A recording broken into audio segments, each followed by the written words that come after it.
Date is 4/10/2016, and we're staring at a Cvjeckovic CA65. This is a Czechoslovakian type plane. This plane itself was made from plans by Don Kuhlenschmidt. Took him 7 years to make this plane. He is now giving this to the Freedom Heritage Museum, and this is what this day is about. Because the plane has not been annualized in 3 years, we're going to take it by truck to the Evansville Museum called the Freedom Heritage Museum at the airport. So what you're seeing is trucks lining up, and we're going to take this to the Freedom Heritage Museum.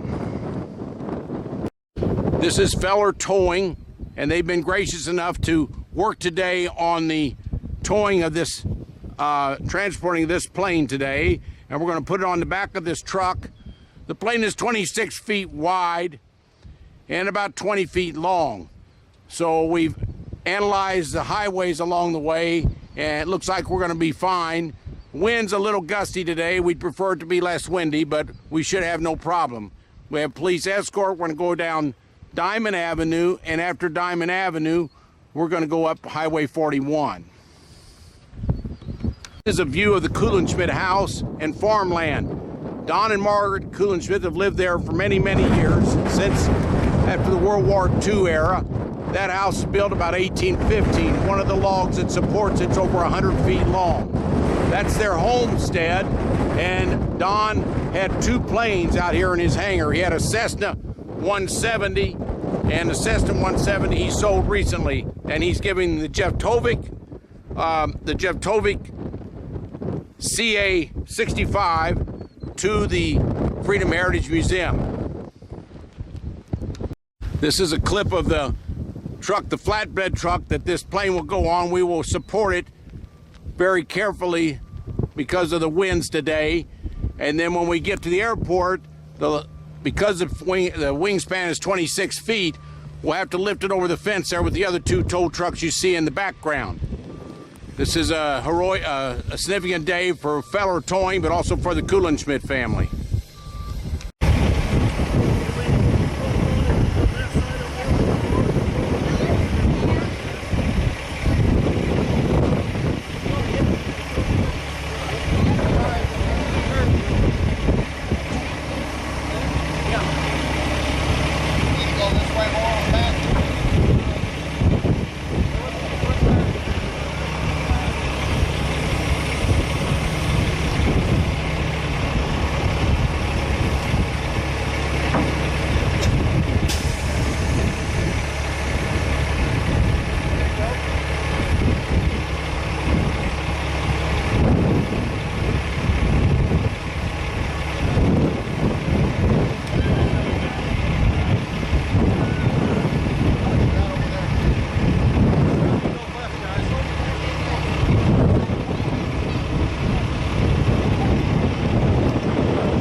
Go on the back side of my car.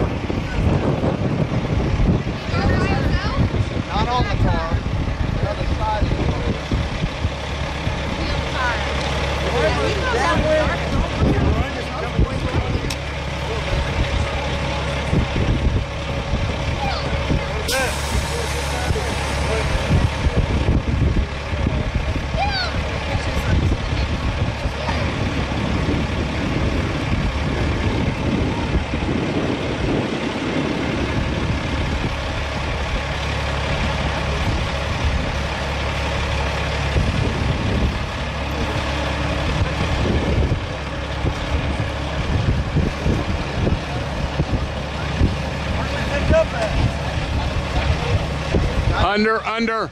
Yeah, under.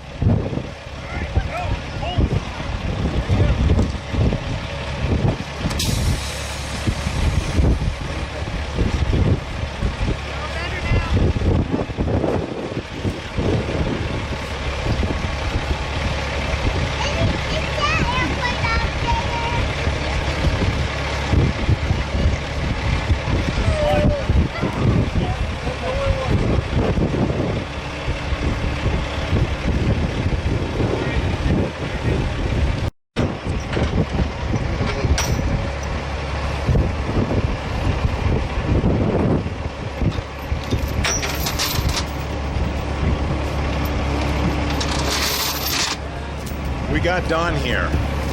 Your emotion of the time. Tell us what you think about this. Didn't even let you see him loaded, huh? Are they doing okay up there? We'll have to watch it. Okay, you turn around.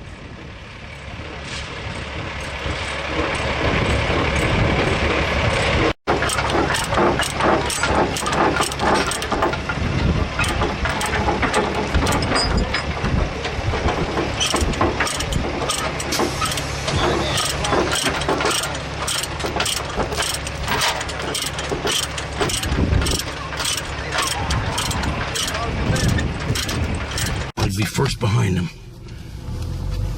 If we don't sink, he's gonna let us go first, I think, because he got the GoPro there.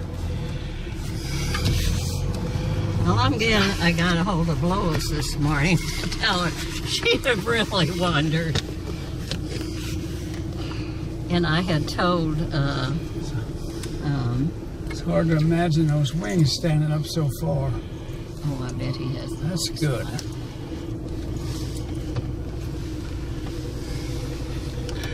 We're now following with the Kuhlenschmidt car. We're following the Cvjeckovic CA65. We're leaving its hangar that it's been there since the 1980s, 70s, and it's going to a new home. It's going to the Freedom Heritage Museum. And over there is the homestead of the Kuhlenschmidts. That's a homestead. They've been there since what year? 1950. 59. 59. And that home was made about 1850. This is Don in the car right here, and his bride of 74 years, Margaret. And we got a police escort behind us. We got neighbor Eric over here that's helping us out today too.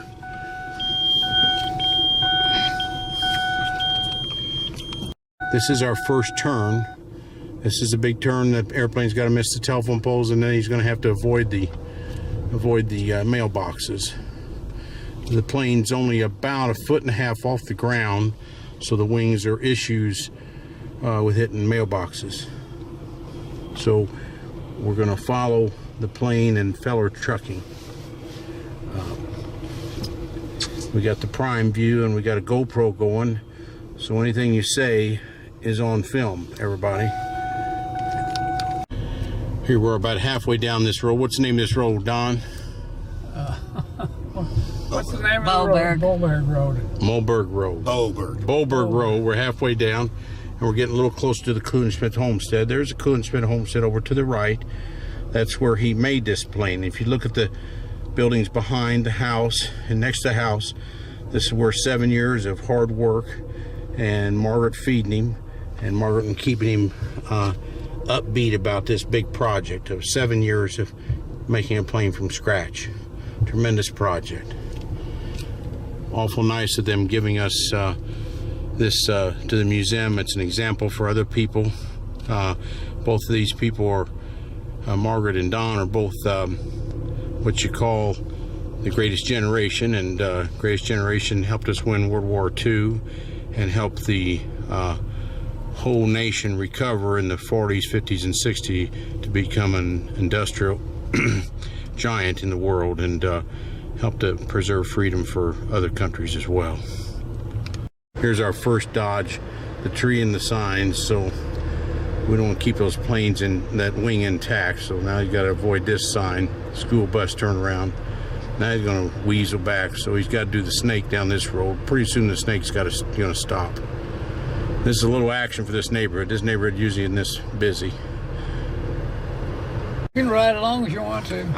He's going to. Oh, yeah, okay. Here's our plane right on down the highway, Boberg Road. We're getting ready to get on St. Philip's Road and then down Diamond to 41. Probably about an 18-mile jaunt, but it'd probably take us 40 minutes or so. Did this same thing many years ago, took it to the airport, and he towed it all by himself at 2:30 in the morning and had the plane up on its nose, and it went sideways. Is that right? Yep. So he only had 20 feet above him at the most, and he had on a much lower trailer than this. And he did it at 2:30 in the morning. He didn't have any help. He was by himself, I guess. Yep. So he did it all by himself. We got a few other people here today, but this is the difference in society. But Don did this whole project, but he didn't go down Diamond. He had to go a different route. What was your route, Don? Through St. Wendell. He went through St. Wendell to avoid everything, and then To the airport over by. It's east of St. Wendell. so to the airport northeast of St. Wendell's where he went. Now we're making our first big wide turn. Was that Skyline Airport? Skyline. And so he drove it all the way to Skyline No, on its not nose. Skyline. Not Skyline. Green Grasshopper. Green Grasshopper Airport, but he drove it all by himself with that thing on its nose. So the 20 feet or 26 feet wingspan didn't affect him as much. And then on nose, the plane is 20 feet long, so it didn't quite reach 20 feet because it was sort of angled. But still, that's a feat.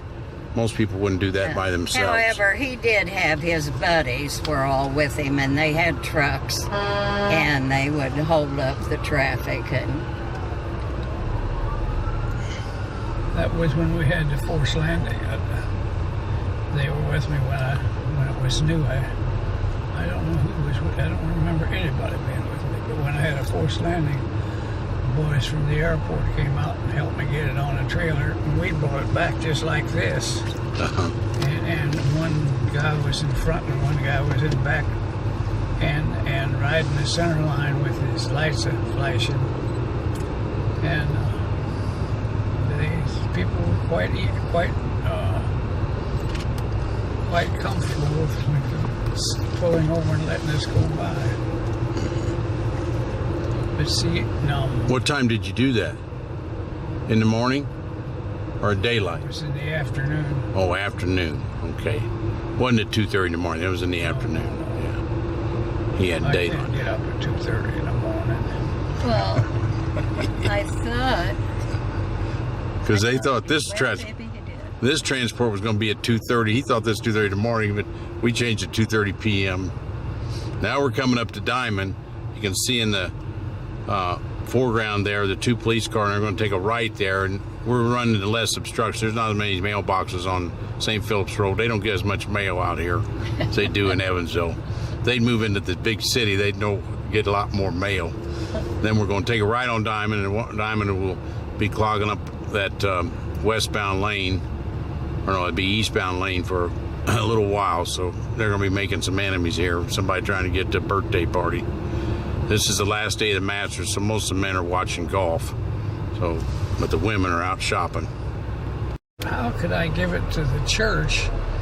And I was trying to figure out how could I do that? So he thought about giving this plane to the church, is what Don said, before all of a sudden we created Musuem.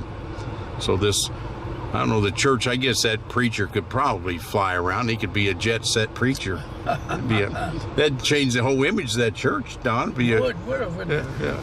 Now we're taking a right on Diamond. This is a little narrow here, so we got a truck coming up in front of us, but there you're going to get a side view of that plane, and it's holding up there so far.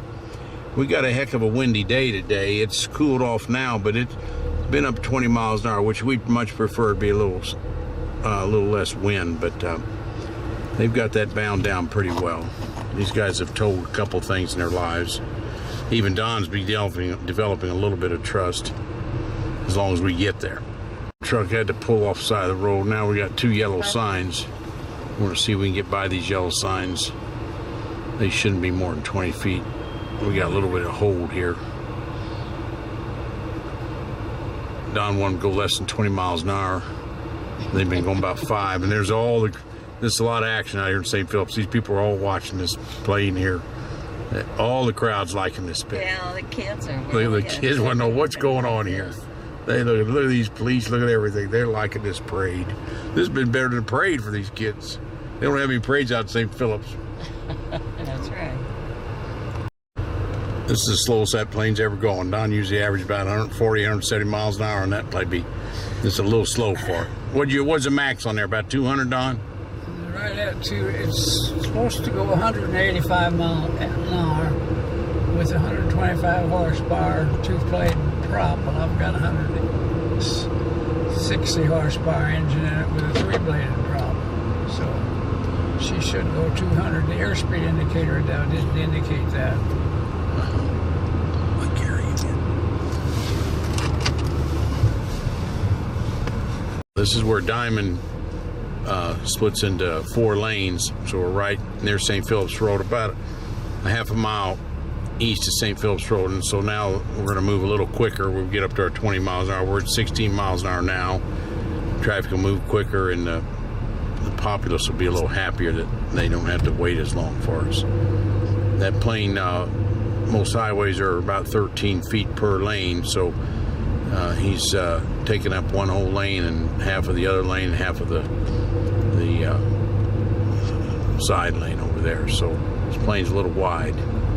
In World War II, the P-47, I think its width was about 36 to really 40 feet wide, so it'd be about twice the width of that. The P-47, which we're creating a museum about, that's engine power is 2,800 horsepower, so a lot more than what Don's got here. Not quite 20 times the horsepower, but it had a lot more weight. Don's plane's probably about 1,700 pounds. 1,000 pounds. 1,000 pounds without gas. So 1,000 pounds without gas or passengers. But when you got passengers and gas, you might be 1,700 pounds. Or P-47 loaded up with 17,000 pounds. So P-47 is twice the weight, and that's what we made here at the old Whirlpool plant. It was called Republic Aviation Indiana Division, and then subsequently International Harvester. Now, Don, part of the wartime, he did work at Chrysler. So at Chrysler, they made over 3 billion bullets for World War II, 96% of the 45 bullets. What did you do there at Chrysler, Don, during the war? Wife worked there during the war. And his Mrs. Kuhlenschmidt worked there during the war. What did you do at Chrysler during the war, Margaret? I worked in the bullet department. I wasn't there real long, but it was for a short while. So she worked in the bullet department. Mm-hmm. What kind of bullets did you make? Inspecting bullets, I can't tell you anymore. Was it big bullets or little bullets? Or Small ones. So it's probably the 45 bullets. Probably. What year did you work there? Probably 41 and 42 or 42, 43? Probably, well, I would guess 42, 43. It would have been right after I graduated from high school. No, wait a minute. That would have been before. 41. 41. Because then we got married and moved to Muncie. I see. I'm sorry. I'm not good with. But how did you like? It would have been after that. After Don went into the service. That you went. That's when I came back and did that, and then I followed him in the service. So I took whatever jobs I could wherever he was, and then I worked in department stores mostly. That's what I did, because they were always needing help. And no matter where he'd go, we'd get there one day, and the next day I'd have a job. And then they'd move him to another camp, and then I would move with him. Can you go Not over? with him, but separately, but to the same place. Can you tell us the number of camps you went to? Can you go over those in chronological order? Do you remember each camp? Don would. Don, tell us the camps you went to. Let's see. Owensboro, first camp. Let's see. The first one was Louisville, Owensboro, Louisville, Owensboro. Indianapolis, and I can't remember the name of the other little town. Biloxi, Mississippi, wasn't it? Yeah, we was in Biloxi, Mississippi. Which is one where we took instrument trading. I can't remember that one. And So you got instrument rating for your plane then? yeah, went up to Wisconsin where I took studied electronics and made an instructor up there, but I got discharged for it. They didn't instruct, and that's about it. But you learning the electronics in the service and also learning instrument rating probably helped you a lot in your career as a pilot and also making this plane. You had some confidence, is that right, from that? Well, I'll tell you, I learned what I learned in the Air Force. I used my whole life. After that, things that I went to, when I went to college, I was already doing what they were having in the book. Yeah. You'd already done what they were telling you to do in the book, but you'd already practically had done. Had been doing it, yeah. So, but anyway, I got a degree. I got a degree from the University of Evansville. but still, the electronics, the instrument rating, all those things you learned in your career in the military, you just said it with you all your life, which is something that stays with people and is helpful to. It's helpful to the economy, helpful to your kids' growth, your wife's experiences with you, because you've been very safe plane pilot for many years. You've been a pilot since 1940s, and you stopped flying about 5-8 years ago, up to age 85 or so. You flew, and so you flew from age 20 to 85 or so. Is that about right? 65 years. The last flight I made, I ended up in the paper. Remember the guy that crashed a plane at the age of 85? He made the front page. He had a Cessna 170. He made the front page, so he was 85 and flying. But so then he didn't fly too much after that. None on the books anyway. But but 65 years of flying and the experiences he had in the military. He wanted to fly anyway, paper airplanes as a kid, but still, the experience he got from the military helped him build this plane. Electronics are a big part of aviation, and engineering is a big part of this. And instrument rating is not an easy qualification to get in flying, but it's very important in experience of flying. Now, Margaret worked at our Chrysler. Was made in came to Evansville about 1935, big time. Made a lot of Chrysler cars, and it was very helpful to the Evansville economy. One of the biggest industries that hit Evansville. They stayed till 1958, and then they closed the plant and went to St. Louis. But during that time, they were our first major contract for World War II. It passed about January 15th of 1942. And that contract helped make incendiary bombs, also helped make bullets, and also helped fix the Grousers and rebuild the tanks. A lot of Sherman tanks were used in World War II, and they used in training, and they had to repair those all the time. So Chrysler plant in Evansville did all those. But they have a book that was written in 1946 called Bullets by the Billions. To make 1 billion bullets is a lot. You can stretch that 45 bullet end on end around the world 3 times. The world's 25,000 miles around, so 75,000 miles of bullets.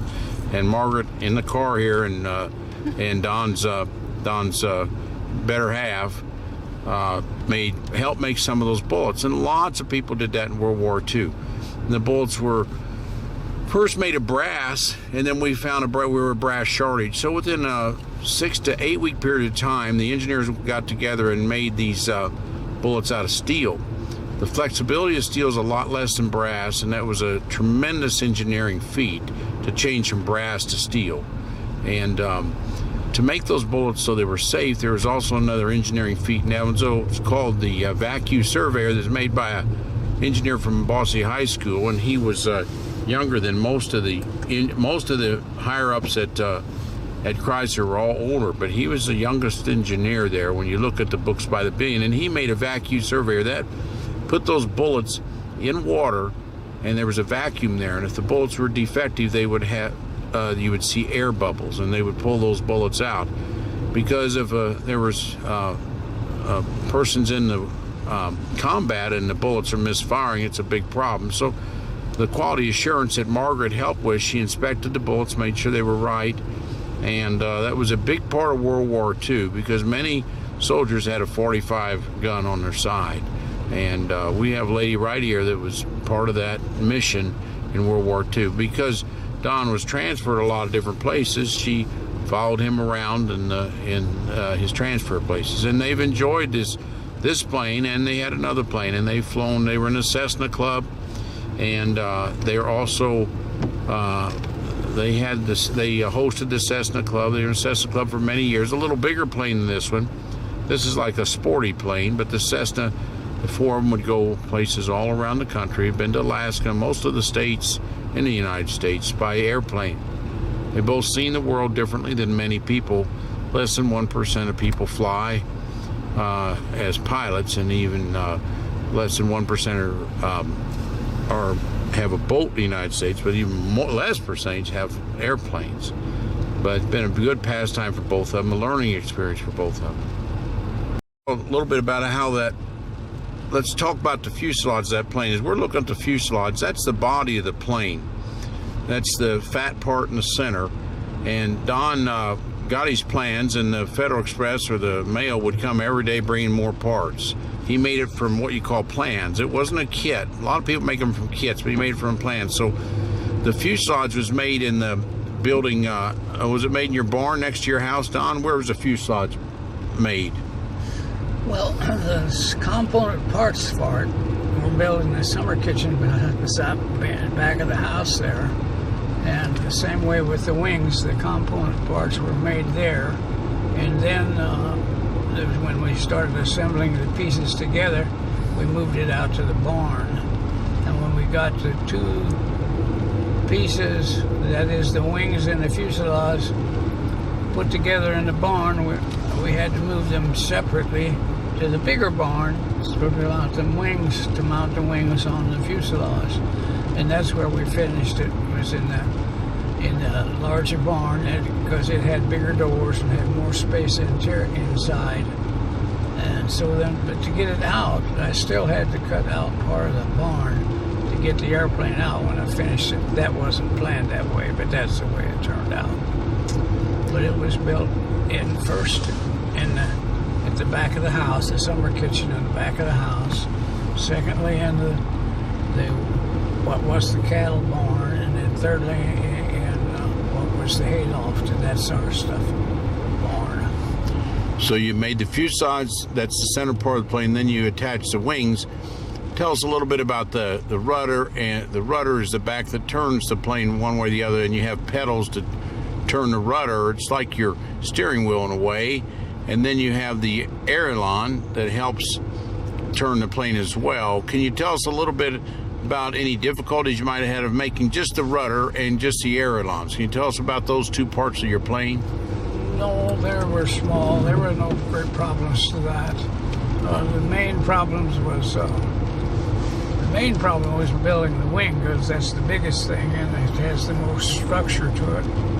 And then the assembly of the wing to the fuselage is not a great problem. The bigger problem was assembling the retractable gear to the fuselage.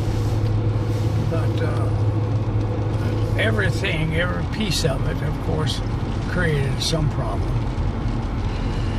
So this is retractable. You see the wheels there, but he made the retractable wheels. It made it go faster because it didn't have the drag of the wheels, but that's an engineering feat of itself. If you look at the P-47 in Evansville that was made, we made 6,200 of those. Their wheels were also retractable, but that brings a whole lot of other engineering problems in to get retractable wheels, because many sport planes and many Cessnas don't have retractable wheels. It just brings up more problems. But he was able to do that as well. No, I took the retractable gears out when I made a landing where the where the retracting mechanism was not latched in place, and they could folded up underneath me. And after that, I decided to Just fix them. just fix them so that they didn't have to worry about putting them up and putting them down. We're crossing Cynthiana Road right now. This is on the west side of Evansville. Highway 65 is what it was, Cynthiana Road. Now, Don, the wings, they're made of that wood, but when we look at the plans, and we're going to look at the plans, the plans are now framed at the airport or the museum. But tell us a little bit about how difficult it is to make a wing. The wing's a big supporting factor of that plane. Just go over how many pieces of wood in there and how thick the wood is in the center and how it gets thinner at the end, and then how you had to bend it and how you attached it. Did you glue it or nail it, or what did you do with the wings? There are no nails. Everything is glued together. There's nothing holding it. No wood, no nails, no screws. It's all glued together. And each part of the airplane had its particular problems so far as gluing the pieces together. In the air on the wings, the leading edge was the problem, because that wood had to be bent around the leading edge, and that created some problems of creating fixtures to hold that wood around the front edge and get it cemented and held in place underneath. Those pieces had to be cut to size. Everything done before you glued it, and when you glued it, you had to glue it in the right spot. And each one of those elements forced you to create a fixture to do that. And as I was building it, I was also building fixtures. I thought, gosh, it would be nice if I could save these fixtures, and then it'd be so easy to build another one, you know. But that didn't occur, of course. So the front part of the wing takes more of the pressure than the back part of the wing. Yep. And that front part of the wing, it looks like about maybe a 3 degrees variance in the front and the back of the wing, or is that more than 3 degrees? Many airplanes are made of about 3 degrees variance. Is that about what that is? I really couldn't tell you. But the front part, you had wood there, and did you have to bend the wood, or You it had just to bend the wood. by 10 degrees or 20 degrees, or how You many? had to bend it all around from the leading edge. You had to bend it 180 degrees about. 80 degrees, yeah. So you'd have a big long piece of wood, like 3 feet long, and that would come all the way from the front to the back and bent in a curve. The wing, if you look at it closely, you'll see the wing is flat for Yeah. about 4 feet or so on each side, and then tapers up and going out to the end. And that all had to be held in that position while the glue was drying. So you had a lot of vices to hold things in the right position in the garage, And it had everything under the sun you could think of. and you had to improvise. And leather straps and cables and anything you could find that would bend, that you could fasten on someplace else to pull it. That was the major problem, was creating ways to construct it. One wing might have taken you a year.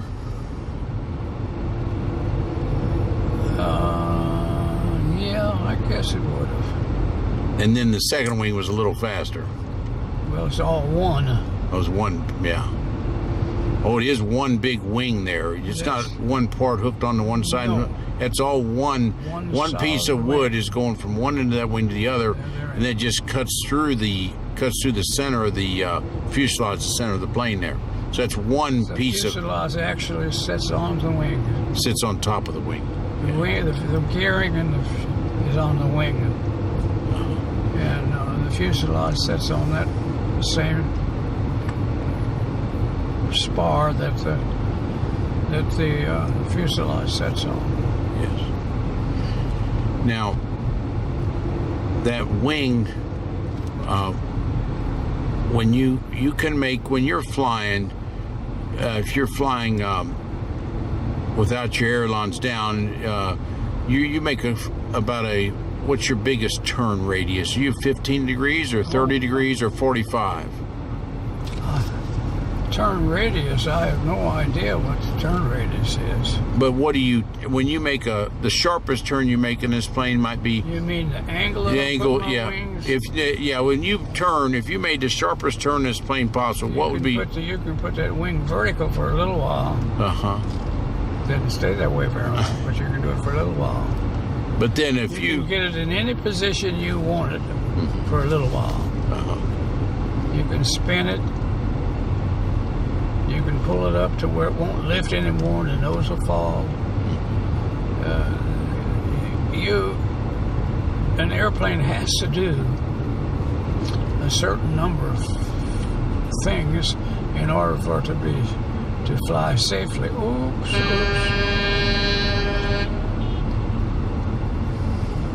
He's blowing his harness here, buddy. He's in a hurry. He's in a hurry.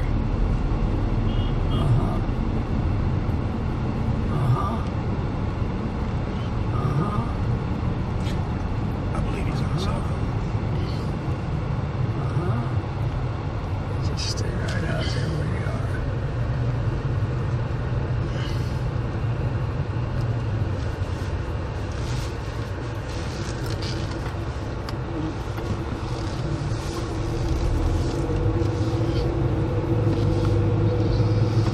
Well, it's about one little bit of the action here today. Yeah. So that plane, very flexible compared to your Cessna, about twice as flexible as your Cessna, because it's like a little sports car as a plane. Would you say it's a sports car plane? You're like in a, not quite a Porsche, but you're in a real sporty car here. Yes. Yes, you are. Sort of like a fun car. You would take this maybe 100 miles away, but you wouldn't go long distances with this. Well, we didn't. There's no reason you can't go long distance with it. You could, but you didn't go too many trips with it. No, we only made a short trip up to a town a little bit east of Indianapolis, and then another little town up between Indianapolis and Chicago in Illinois. Was the only cross-country trips we made. Yeah. This is a sports plane. The 170 is an airplane that's used, not a sports plane. In other words, this is a coupe compared to a station wagon. I see. Yeah. If you wanted to look at it for was as compared to an automobile. See, you can only really get 1.5 people in there because you only got a 340-pound passenger weight load. So you and Margaret go in because Margaret's not very big. Yeah, she and I could go, but that's about it. Two big guys like a guy like me wouldn't fit in there with you. We wouldn't fit in there. Plus, it'd be overweight and overloading the airplane. Now, you put the seat back a little further than what was in the plans, just because you're a long-legged guy. Yeah. And but your center of gravity is really close in the center of that plane. The center of gravity stayed the same. We moved the seat back and the engine out, so that balanced. You see what I'm trying to say? So you move the engine a little forward an inch or two, and the seat back an inch or two to accommodate. So you ended up balancing your center of gravity that way, so it stayed the same. And the center of gravity there is about the front of your wings, or where is the center of gravity? It's over the thickest part of your wings towards the front there. Is that with most planes too? Yeah. Then how many gallons of gas you got in there? If you had gas in that 100 gallons, 23 gallons of gas. So you didn't last too long. No. And you had a front tank and a back tank. You had a spare tank too, did you not? Yeah. No. No spare tank. Just one tank. Okay. Yeah.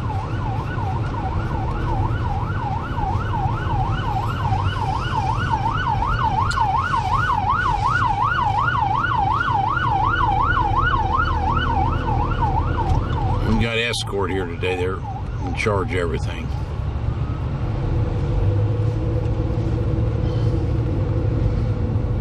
This is near Allen's Lane, so Don's landed this plane and his other plane here a lot of times. To the left of here is Allen's Lane. It's a Skyway Airport, and it's a airport's been there for many years, but you've landed there a few times, have you not, Don? Yeah.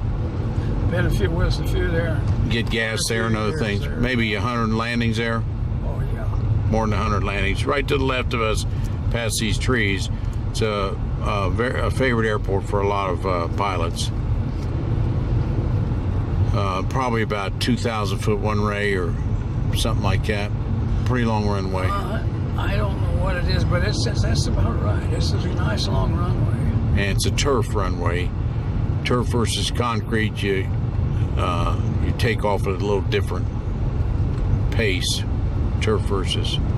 We're holding up traffic, but we are doing a great job of it. Yeah, we got a lot of people behind us, so they're not too happy with us today.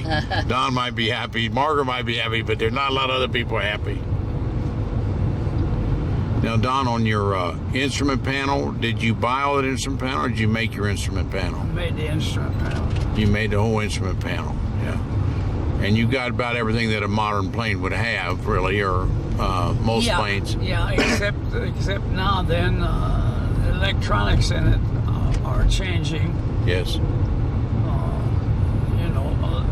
Just kind of like your TV. Yes. They're always changing. So mine are kind of antiquated, but they still work. Yes.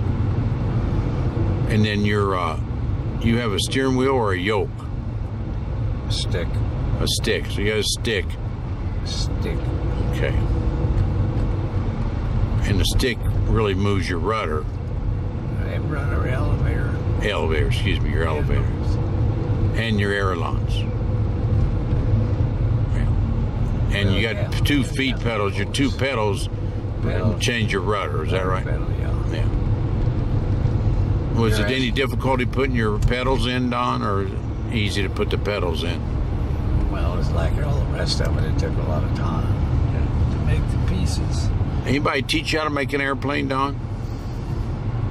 Yeah, I learned how to make an airplane when I was a little kid. Well, that was a paper airplane. You didn't make one that ran like this. They made the same way, only it's bigger. Bigger, yeah, well, a little bit bigger. Nobody taught you how to do all this? No. Or you did it on your own? Yes. Did Margaret show you how to do this stuff? Not too much. Did she feed you out in the barn, or did you have to go inside to eat? I was always in the barn. You ate all your meals in the barn? Oh, no. I'm sorry, I didn't understand that. Were you in the barn most of the time? Yeah. How many hours you work on this on a weekend? Like 4 hours a day? Well, from morning to night. On a Saturday and Sunday? Like my wife said, that was a project. I always had a project, and that was one of them. That was all I did for 7 years, my spare time. One time I raised cattle. Till my son went to college. Then I sold my cattle, and that was his college expenses. I had hogs for one time. I grew soybeans for one time. I built a cabin down at the lake. That was one of the projects. Always some project. I rebuilt the whole damn house. That was a project. Almost got it all finished, almost. Your house is built in the early 1800s. One of the logs there that supports the house is probably 100 feet long, is it not? 50 foot. 50 foot, but it's all one piece of wood. Yeah. Big tree back in the 1800s, early 1800s. Very early. They didn't have machines carrying that, did they? We don't know that it was built in the 1800s or the 1700s, if you want to get real honest about it.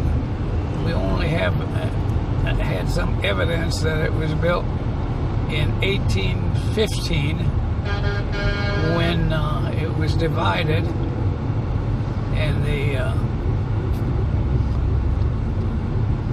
wife took 1/3 and the rest went, 2/3 went to the kids, which was a common way of dividing things back in those days. So it could have been built before 1800. I don't know. We don't know. We don't have any record that says anything about it.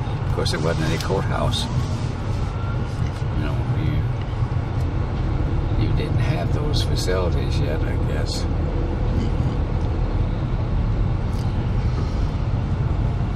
Well, do you do anything halfway, or you have to do it all the way? What? Projects. Oh, we started down to do them all the way.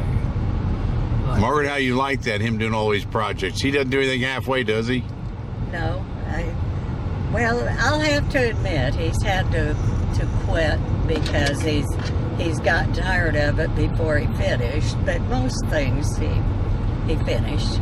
Yeah. Is he sort of a perfectionist? I would say that when it came to flying, yes. Yeah. Always checked everything out before, and That's because he right. made his own plane. When he does a walk around, he does a complete walk around. Looks at every little nook and cranny because he That's knows. right. He knows And that. when you're building an airplane that you know that you're going to fly, you're going to be very careful. Yes. You saw that with everything he did, boy. That's right. And so you trusted when you were up there. You flew with him many places, didn't you? everywhere. Everywhere. How many times do you think you've flown in your life? About 100? Are you talking to me or him? Margaret, how many times do you think me? you've flown? Oh, goodness. 3 times Probably, a year for... I guess. I didn't fly as much as he did. I only flew when we went on trips, Yes. really. Or just if there was a flood or something and we flew over that, some such thing. But other than that, flying was his hobby. Yes. And for me, it was, if we were going on vacation, that was the only way I was going to go, because that was the way he was going to go. So you got some vacations then, didn't you? That's right. Yeah. Don, what do you think the next generation needs to know about flying, and how are we going to get the next generation more interested in flying and understanding about flying? What can you give me 3 or 4 ideas of what kids should be thinking about over the next 50 years? Well, commercial flying has changed so much, and private flying has reduced itself so much. There's not nearly a number, percentage-wise, of people learning to fly. And there's, I don't know what the total problem is, but the big problem is money. It costs, you hire an instructor. Well, that instructor's not working for peanuts, He's getting $35, $40 an hour. Oh, well, more than that now, maybe, I guess, $50 an hour. And you have to have 8 hours before you can even solo, so there's $400. Then you have to rent the airplane, which is, I don't know what they rent for now, $100 or some odd dollars an hour. And it's just entirely too damned expensive unless you're going to do it as a hobby. And if you look at it as a hobby, then maybe you can get into flying. But the local airport today has, I guess, the least number of pilots that it's had for years. You've got, look at the pictures. She's taking pictures. They've got hangar space out there with no airplanes in them now. And, like the annual inspection, that's $300 just for the guy to walk out there, walk around your airplane and go in and say okay in your book, and that's $300. He doesn't do anything. He hadn't fixed anything. And everything is so expensive. Your insurance, $600 some odd dollars just for the liability insurance. And there's no insurance on the airplane. That's just a liability insurance. And when you start adding up hangar rent, insurance, licensing, and all those good things, it gets pretty expensive to own an airplane. There's my wife there. Pardon? There's my wife. Margaret, there's my wife right there. That's your wife? Right there, taking a picture. You have got to bring her to the house. I will. Yes. When does she get the chance to see you? Is that the way she gets to see you? Yeah, she's gonna follow us out there.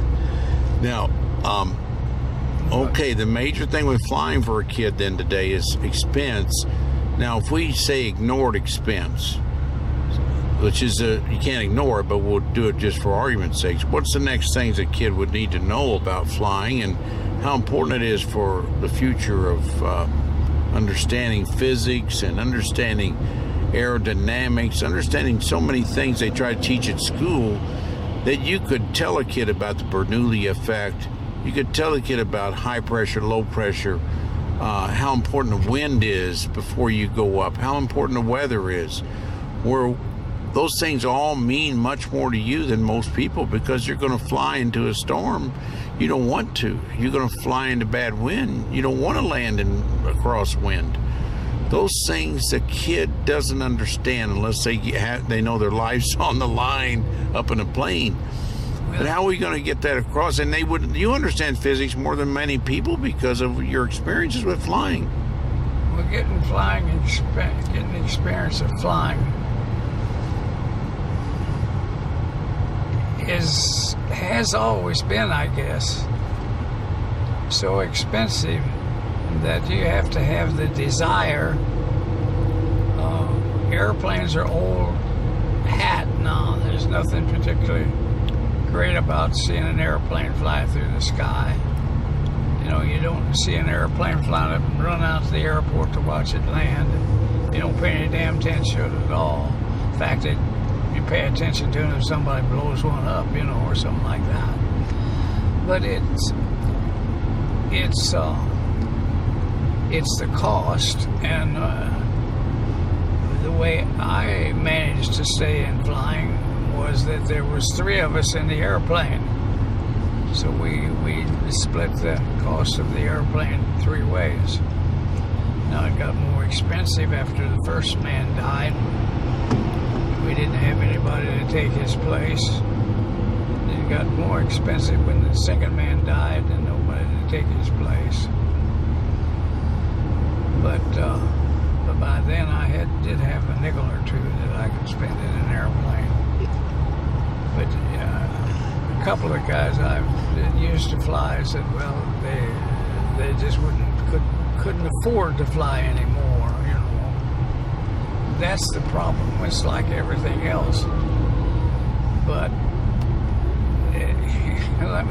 I'll just bring her back real quick to church. Yes. The church has trouble getting enough money donated to keep the schools and the church going. You know why? Because everything under the sun is paid for by the month. Nothing is bought by cash. And that's part of the problem, is that everybody is so loaded with monthly bills to pay for their car that they just bought, to pay for the new TV they just bought, pay for everything they bought. And that's part of the problem. There's not money there to be thrown away, as the wife would put it, on an airplane. And there's not the desire to fly because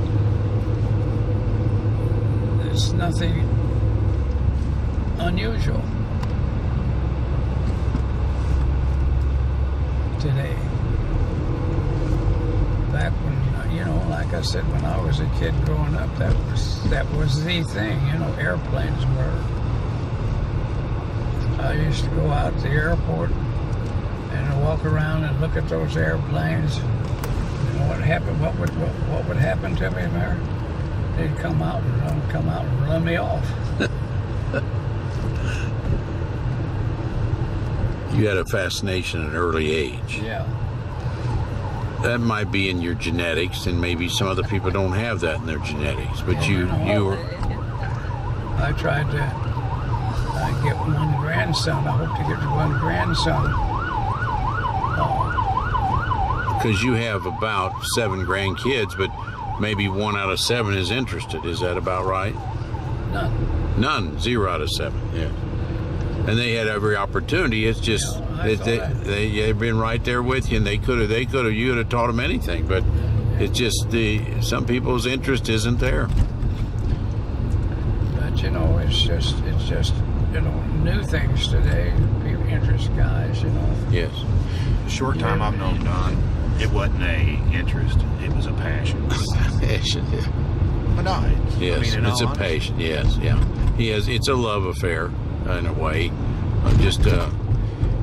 And with young kids, you know, if they don't have that same passion, it's hard. You have to have a desire, some amount of innate desire to be able to get off the ground. The kids that I took flying, I only know of 2 that are. Well, I always said that I was his second love.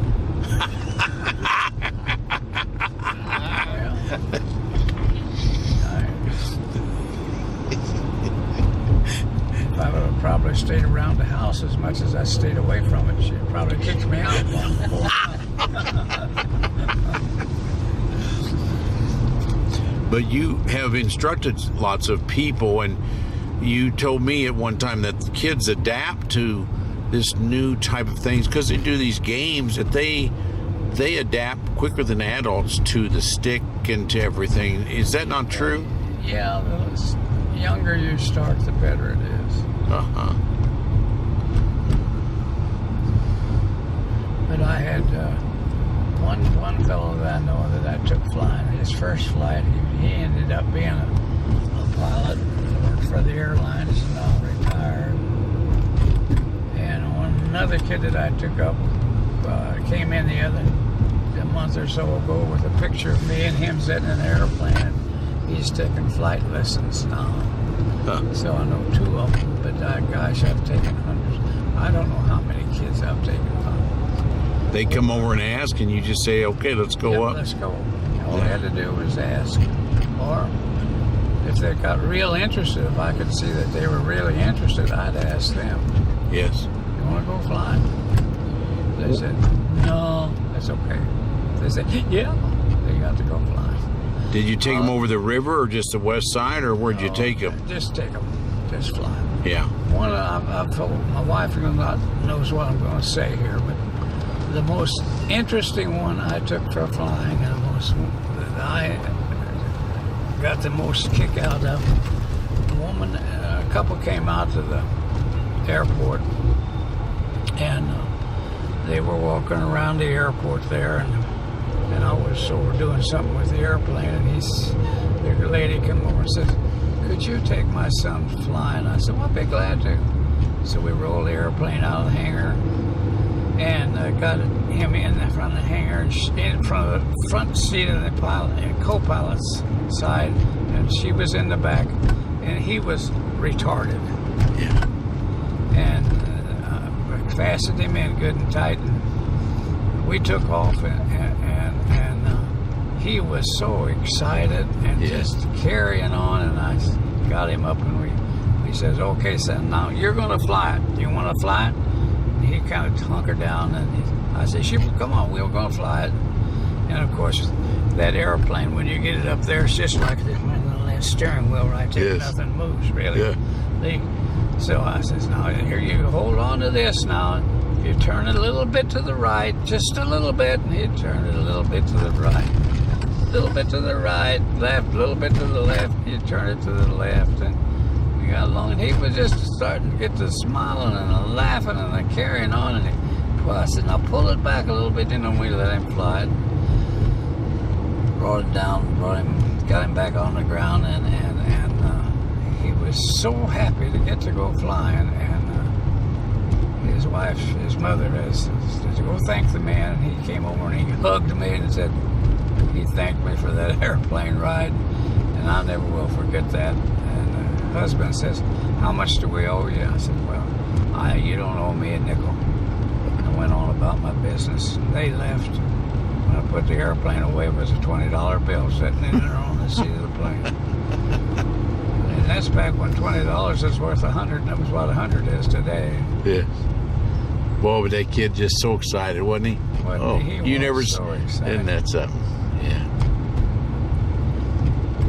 But see, even those experiences you gave lots of people, those are, they won't forget those. And even though they didn't bite into flying, a lot of them will never forget that experience.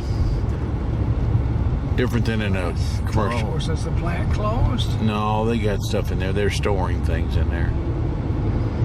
We're passing by Whirlpool. This is Real Republic Aviation. That's what part of the museum's about, is about Republic Aviation's to the right. How are here. you guys going to get a P-47? Now, you tell me some of the stuff you've been asked. Oh, he's going to ask me some questions.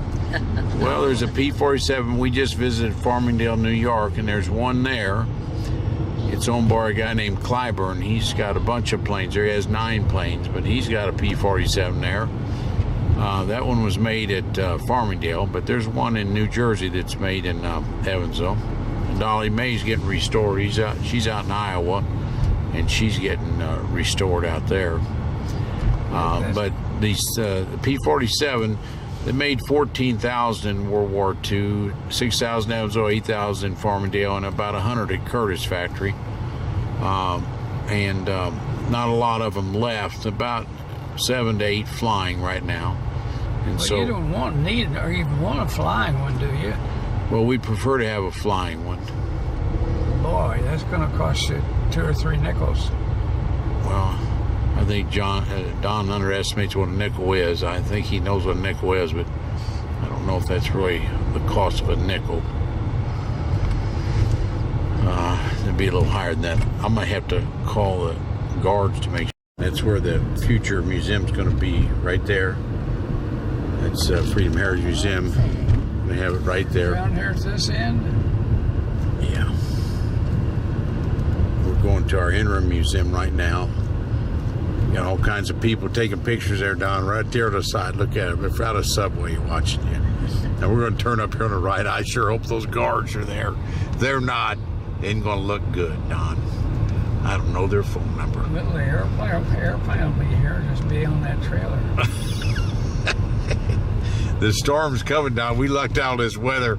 I tell you, I thought it was going to be the trouble city today. When I saw that wind, oh my gosh, I thought we were in trouble. We're not there yet. I know it. I knew he'd tell me that. If it had been up to me, I would have turned it way back there and taken that damn thing right down the runway. Don, there is no fences wide enough for your plane here. No gates. Can you believe it? But there's one down there before you got into there.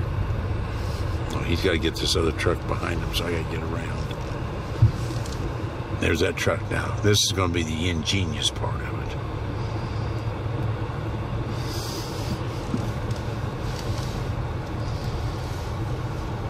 Oh, and the gate isn't open. Well, I hope Channel. Gates open. First tow truck going in, and then comes a plane, and the next tow truck follows, and they're going to lift that transport truck up with the plane because the plane's wings are too wide for everything. Don made this plane too wide, 26 feet wide, so that's the problem. Now we can't get the plane through the gates at the airport. We could have taken some fence down, but we preferred to get the just lift the plane over. So now this is the thing where Don's going to worry a little bit. The plane's going to be lifted over that fence. When it's lifted over the fence, it goes to its new home.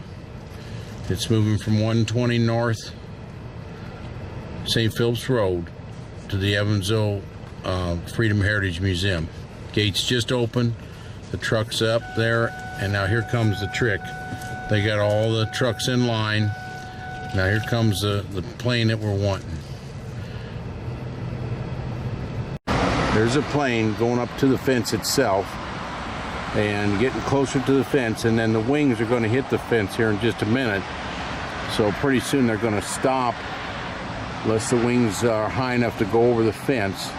If they're high enough to go over the fence, they don't need to tow it or raise it up in the air. But the question is going to be raising up in the air. The wings are at the fence now, and the fence is just a little too high.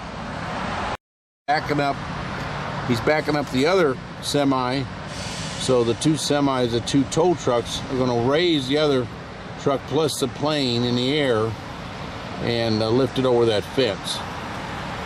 So Mr. Feller said this is the way to do it. I don't know if Mr. Kuhlenschmidt agrees, but this is the way it's going.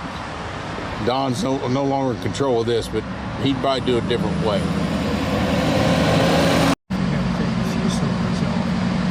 Don's already told us we'd have to take the fuselages off if we want to take the wings off, so that's not easy. So they're attaching everything now. Well, here comes a police lady. I can't be here, so I'm going to be told I got to get out of here.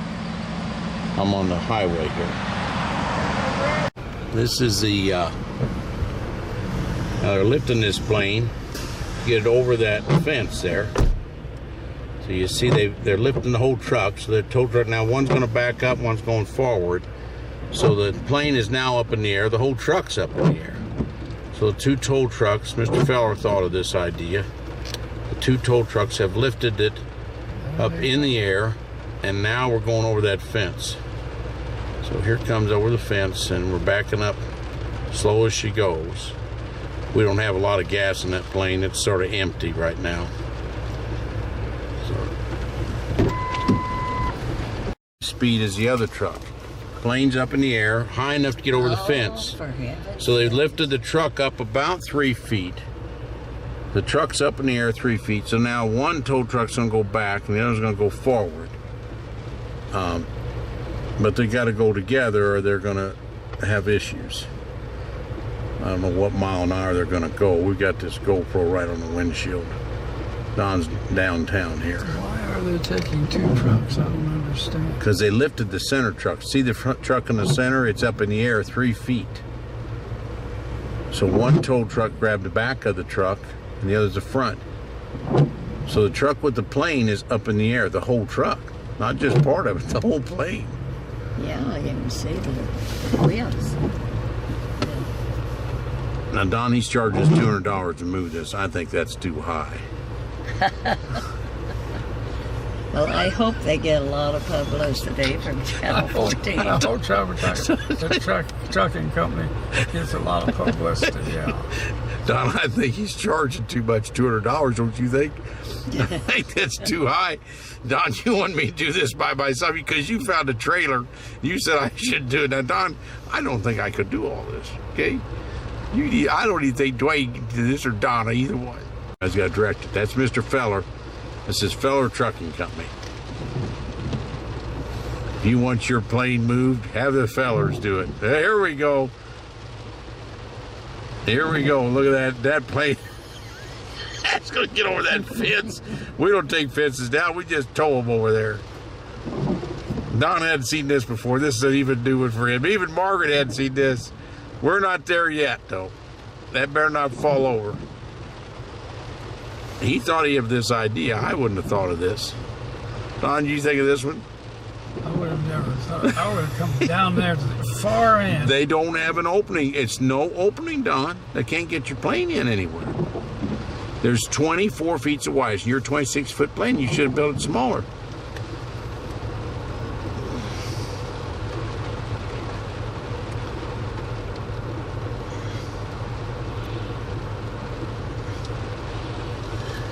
Well, I will have to say this. That took a little planning. Hey, Dean. Dean.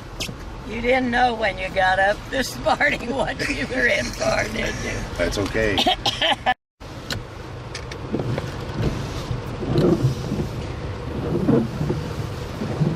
And my car's getting washed.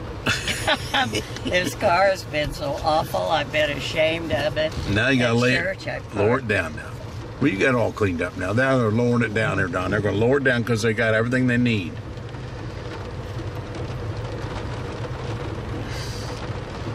Look at that camera lady. She's got an umbrella on her. She's coming after you. She wants to talk to the boss.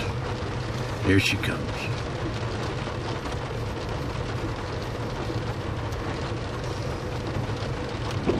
She's got to lay that plane. Put that plane down now. Don, we're not home yet. Get that thing. That truck's got to go down now. See, now he's going to lower that whole truck. The truck's up in the air. They got to lower it down. And once it's on its wheels, I think you're going to be there. I think I got some pretty good shots of it. Like that. Did you? Good. You did? Oh, good. Look at that umbrella. That's how windy it is, Don. Look at that. We beat the weather, I think. Hey, don't talk too fast. I know it. I know it. Lower that plane. Lower that truck. He's got the plane past us. Yeah, you got to lower the truck now.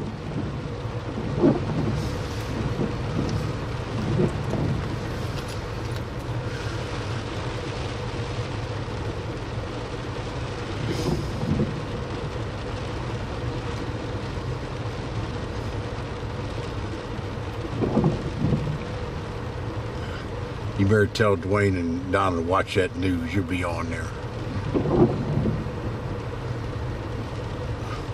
The truck's down now, isn't it, Don?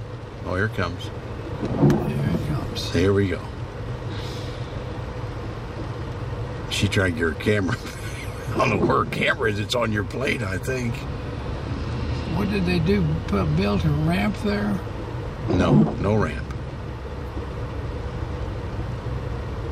They raised that other truck in the air, lifted it over the fence, and then that's it. I told him, I don't know if I like that idea. I'm going to go over and get the